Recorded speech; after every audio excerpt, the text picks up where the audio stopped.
It's time for the Lovable Me Show. Based on the award-winning book series, I Am a Lovable Me.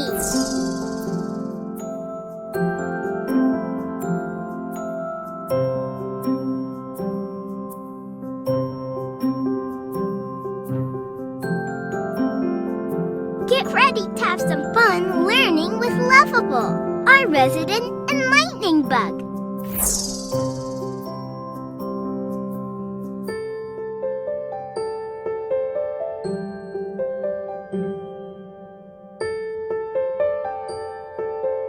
Are you ready? Close your eyes and let's count to 3. 1, 2, 3. Now open them. Here we go.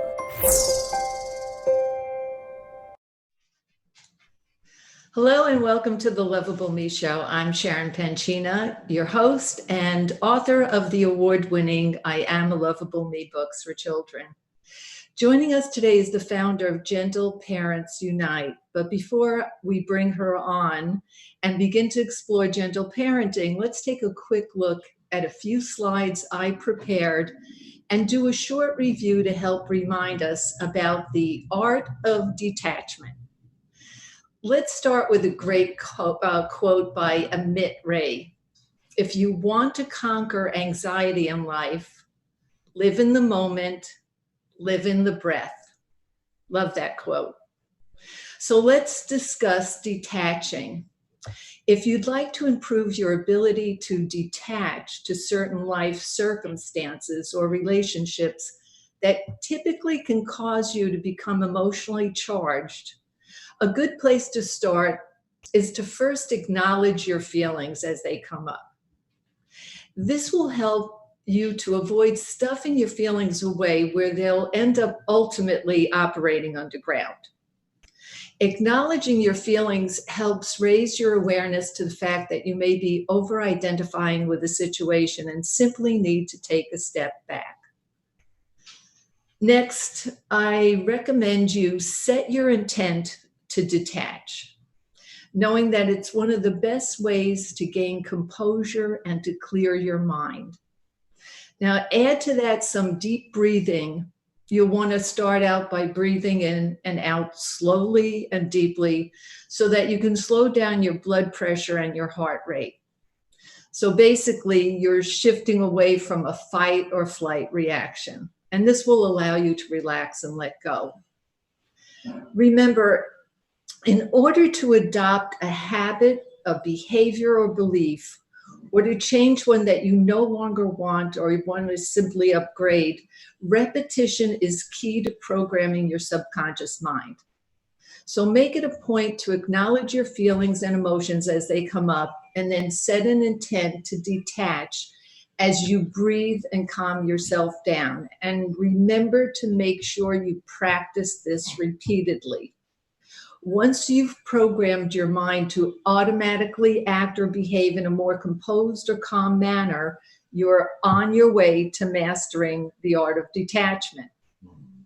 Now, once you're relaxed and you're open and you're detached, you can then focus your attention to your heart. Unencumbered by any mind chatter, you can connect with your heart and begin to experience more compassion, understanding, and tolerance for whatever the situation or person may be that has been associated with any of the stress that was a part of your original discomfort.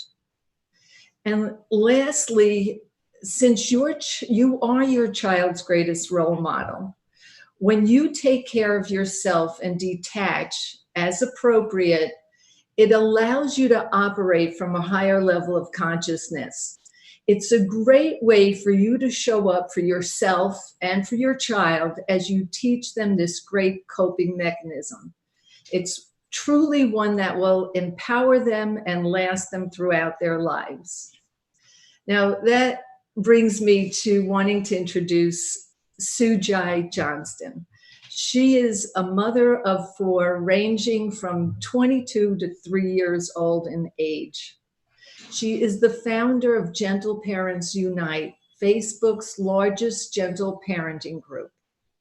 Her background as a certified parenting coach and educator has prepared her to work with families in order to help them connect and have deeper, more collaborative relationships.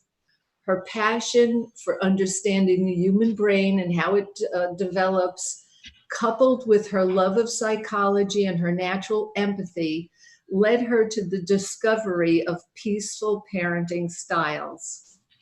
I'd like to welcome her to the show so that she can fill you in on her story, since she explains that she was not always a gentle parent or the gentle parent she is today. So, Sujai, welcome to the Lovable Me Show. Hi, Sharon. Thank you so much for having me. I'm excited to be here today. Well, it's great to have you here.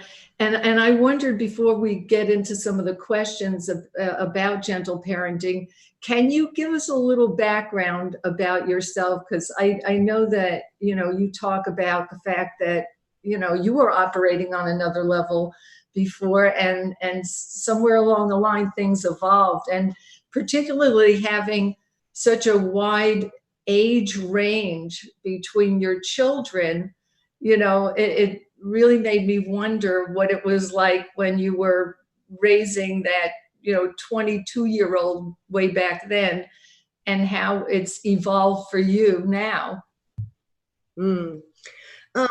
Well, I think in a lot of ways, I just didn't evaluate my parenting style.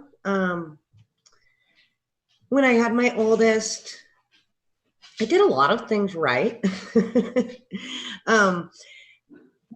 When free will set in, when they get to be, toddlers, and you want to go left and they want to go right, things get a little bit hard for parents. And that was when I started just kind of being impulsive. I would yell at them because I was frustrated, or at him because I was frustrated. And I did spank my older two children. It wasn't until my now 14-year-old was in the first grade, and he had an incident of very dysregulated emotion at school, and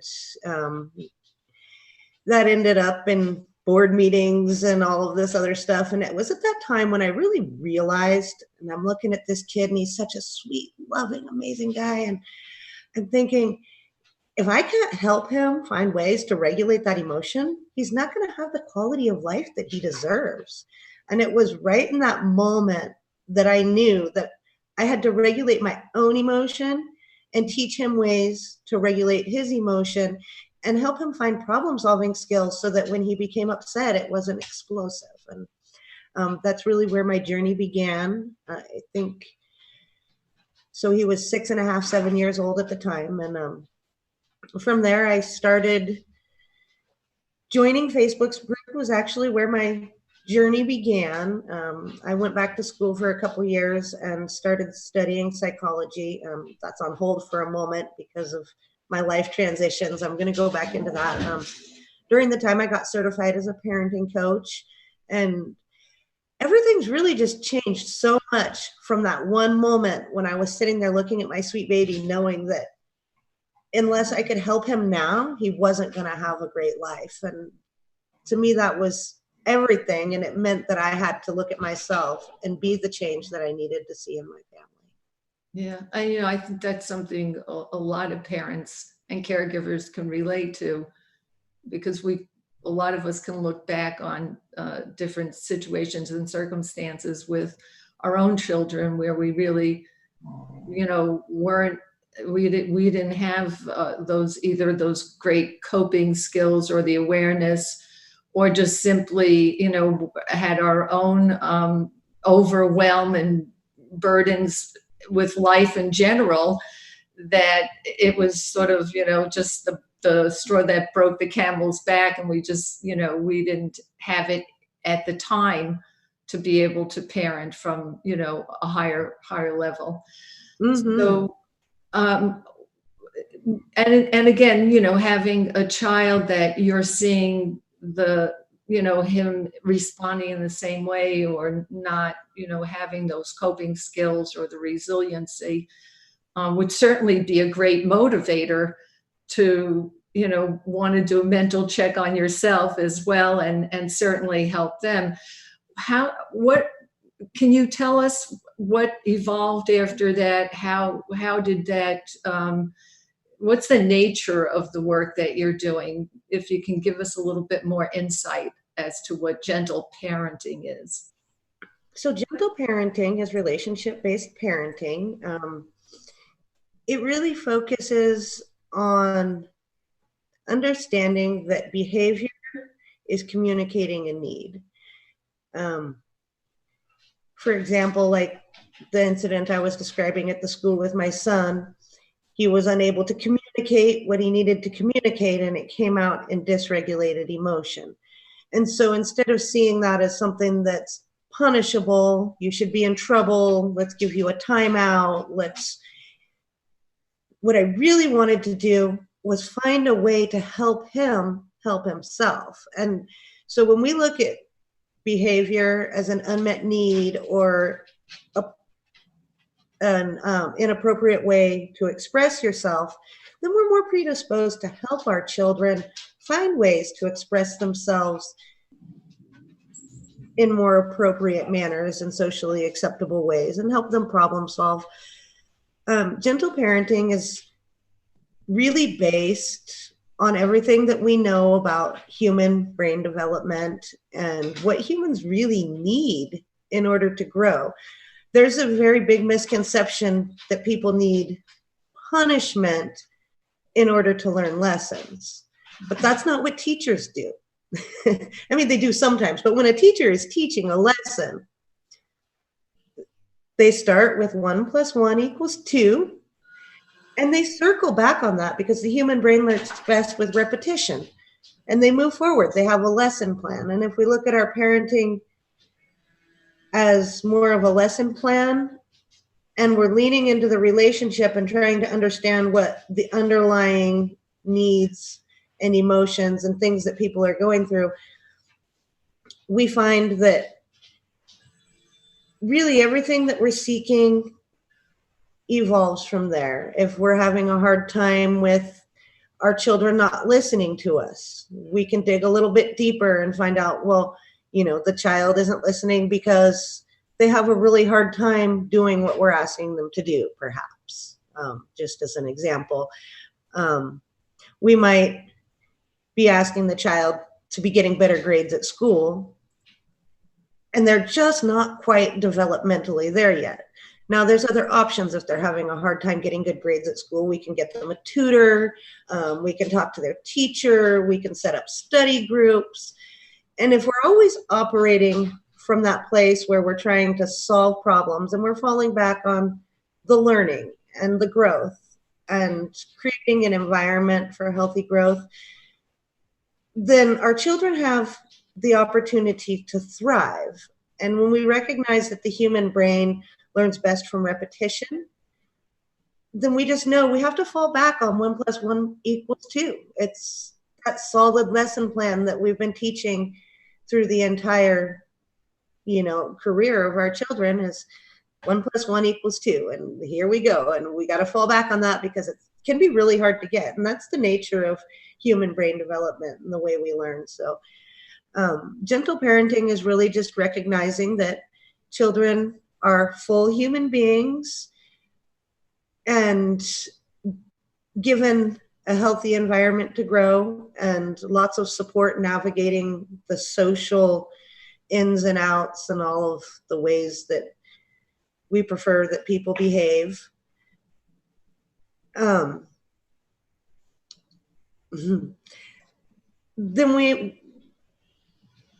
we can have better, more empowered, deeper relationships with our children. Yeah. You were talking about brain development, and I believe it's, through the age of 25, I mean, their brain is still developing. So sometimes, having a better understanding of that, because we could be asking or requiring of children and even young adults things that have an expectation that is not really viable based on they don't have the capacity to fully understand at the time. And you talked about wanting to have a better understanding as to what your child is thinking or what their needs are, or having them get in touch with those things within themselves. What what do you offer? What would you want parents and caregivers to know about that? I mean, what can we expect or not expect? Because a lot of kids have a hard time, I think, expressing themselves or really getting in touch with their feelings or being able to verbalize them and communicate them. And that's a really interesting question, because as humans, we're very diverse. No two of us are exactly the same. Even identical twins are not exactly the same. So what a parent can expect is such a broad range of what we would say was normal or typical type of growth. And that broad range, I mean, it's so individual. It depends on the person. It depends on the environment. It depends on the way that their personal struggles, the way that they absorb information. So many factors on what a parent could expect. You would think a broad range of maybe between 2 to 5, you could experience this. We know that the prefrontal cortex doesn't start developing until around age 7. So you're not really going to have a lot of impulse control before age 7. That's one important thing that I like all parents to know is that before that prefrontal cortex begins to grow, your children don't actually have the ability to completely control themselves in all situations. And when we're working with that, it leaves us a lot more room for empathy and understanding. Exactly. That's exactly what I was looking to extrapolate from you, because there are, different stages and there's different levels of, awareness and comprehension on their parts, and certain things we just, cannot really have the expectancy that they will be able to, Right. understand or respond or react, behave a certain way. Tell us about, you touching on the evidence-based aspect of gentle parenting. Is there more for us to know about that? Basically, all of our philosophies are based in psychology and sociology. They're based in popular concepts such as the attachment concept, most popularized by Dr. Sears, though it's a much older concept that was originally studied by John Bowlby.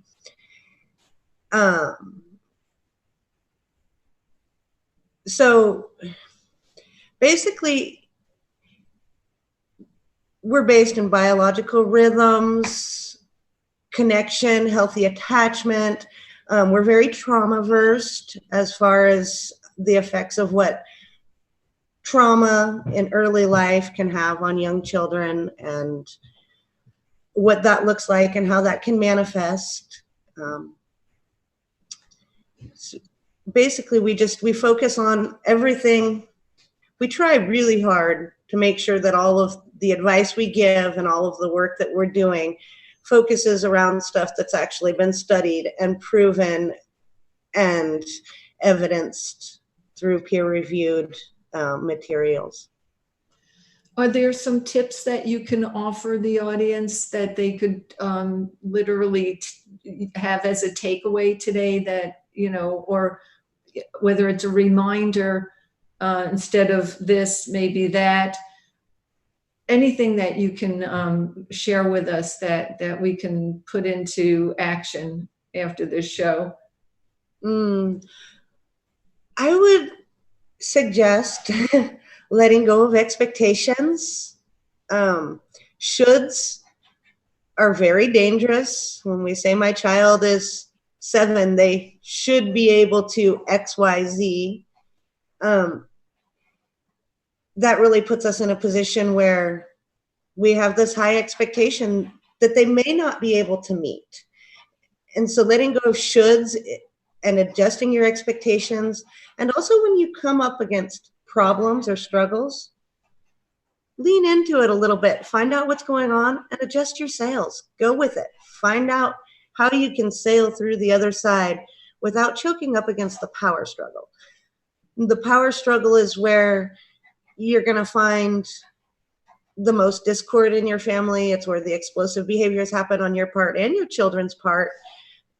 And so if we can really just feel into situations, first try and understand what's going on, support through what's going on, find ways to solve your problems, find ways for healthy compromise, good communication, and then come out the other side as a family stronger than you went in. Adversity can either tear us apart or it can draw us together. So when we're struggling with our children, our goal should always be to have that adversity draw us together.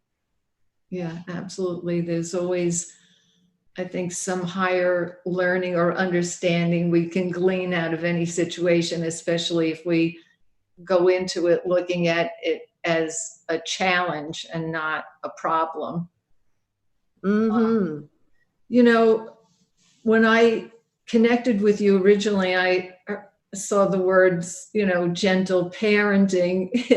It quickly brought me back to when I was a young mother and I was parenting and really didn't have very good skills or, and modeling, was from my parents was a little iffy.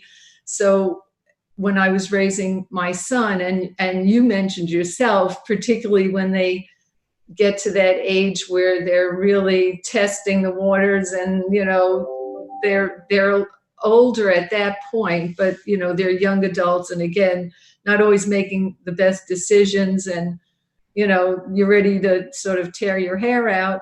I remember doing a lot of yelling because I remember that was part of my modeling, hearing my mother yelling. She had 3 kids to parent and there was a lot going on and she was a single parent for a lot of years. So under a lot of stress, a lot of yelling going on. And I adopted that behavior myself for a period of time.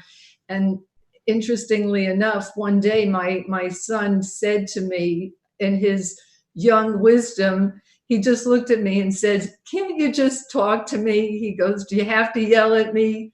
And then he started saying the word gentle to me anytime that I overreacted or my voice got louder. He'd say, "Gentle, gentle." So I immediately thought of that when I connected with you and gentle parenting, because I thought, that's so much a part of it is simply not yelling at your child. Obviously the yelling might take place if they're darting out in the street, but as a general rule, speaking to them whenever it's possible, looking them in the eye and communicating to them, as you say, communication. You also talk about collaboration. So I wonder if you could tell us a little bit about how gentle parenting promotes the collaborative part. So as parents, we often talk about cooperation. We want our children to cooperate, but what that really means to us is we want our children to do what we're saying. That's what listening and cooperating insinuate. And when parents come to me and they say, "My child just won't listen, they just won't cooperate," we find that the parent also may not be listening and may not be cooperating because they're not hearing what the child is actually saying. Now, when we focus on our relationship, we're a safe, trustable place. Our children understand that we are somebody that they can talk to, that they can share with, and one big key here is that it takes letting go of this idea of back talk, because when we think that our children are talking back, generally what our children talking back means is our children are having an opinion and they want to put in their 2 cents on this. So when we start using the skill of listening with our children and holding space for their voice as well, it has this amazing reverse effect where suddenly everybody's listening to each other. And you know that feeling when you've just gotten into a relationship with somebody, or you've just met your best friend and you sit up all night long together chatting, and then you go your own way the next day, and all you can think about is like how you could please that person, how you could make that person feel good, how you could be part of their lives, and you want to do things to be part of that relationship because it feels good, because you have that strong connection. And really, as parents, it's that kind of a connection that we strive for with our children in order to find that collaboration. Collaboration stems out of that deep, intrinsic need to be part of something that feels really good to you. And that human connection is actually a basic human need. And so when that need is being met by you, your relationship allows the space for collaboration, which also means a little bit of give and take, because that doesn't mean that you as the parent still get all the cooperation, meaning do what I say when I say it. It means that you allow a little bit of room for them to say no, a little bit of room for them to say maybe later, a little bit of room for them to say, hey, this isn't working for me at all. And they in turn learn this skill from you, and they hold space for you in the same way. And I notice with my 14-year-old, we have an amazing relationship. And he falls into empathy for me so easily. And when I ask him to do something, he never grumbles or hems and haws. He just like, can you take out the garbage? And he's like, yes. And he asks me to do something for him. Can you take me to such place? And I'm like, oh, and I just make a little face. And he goes, oh, you don't have the time right now. I understand, Mom. I know you could if you would, or you would if you could. And he's so empathetic and tuned into me that even with a little face, and he's not asked me for much, and of course I'm going to give him the ride. But he backs right off of it so fast. He's not pushing me. He's not saying, we need to do this and I need to be with my friends. He's just like, oh, because normally if he asked me for a ride and I don't have something else going on, I'm like, yeah, how quick do we need to go? And so he's willing to collaborate back, and he leans into that empathy for me when he sees that I'm struggling or I need a little bit of space. And he's really right there helping me and beside me and next to me through all of these things in life. And that comes from the deep connection and relationship that we share. Oh, I love that. That's so terrific. I think when we all want to be acknowledged and listened to, and when you do that actively and, without distraction, it obviously this is the type of byproduct that you can end up, realizing a deeper connection with your child and on a deeper feeling level. So that's so beautiful. And thank you for sharing that with us. Sujai, because we're getting late into the show, can you give us some information as to anyone that wants to connect with Gentle Parenting or Gentle Parenting, Unite, your group? Can you share that information? Sure. My biggest work is done in the Facebook group, Gentle Parents Unite. We also have an associated public page where we share things that can be shared on your newsfeed, things like memes and useful posts. In the private group, Gentle Parents Unite, it's much more intimate, and you can ask questions, and it doesn't go out to your entire news feed to all of your friends and all of that. I can also be found on Patreon as my subscription group, and in that group we focus really heavily on the self-work, getting the tools for you. I really loved what you were talking about going into the beginning of this show about detaching and learning your own emotional regulation. And that's really the kind of work we do over in my subscription group. It focuses much less on the behavioral aspects of my child's doing this, how can I work with it, and much more on the, hey, I'm doing this, and how can I work with that? And it's really powerful work. And that's Gentle Parents Unite, Becoming Gentle on Patreon. And we also have an associated Facebook group, Gentle Parents Unite, Becoming Gentle. In order to really use the materials in the Facebook group, you have to be part of the Patreon group because everything's kind of locked down underneath their little paywall there. So. Well, that's great. So I encourage everyone to check that out. And Sujai, I want to thank you for sharing your wisdom and experience with us today. We can all walk away with some great reminders and great tips to implement right away. So thank you for joining us. Thank you so much for having me, Sharon. It's a pleasure to be here. Same here. So for everyone else, please be sure to check out all the I Am a Lovable Me books today by clicking on the link at the very end of this video after it ends. And remember, reading is a great way to bond with your child, and the Lovable Me books deliver the core building blocks to self-empower them at the same time. They're available in hardcover as well as audio iBooks.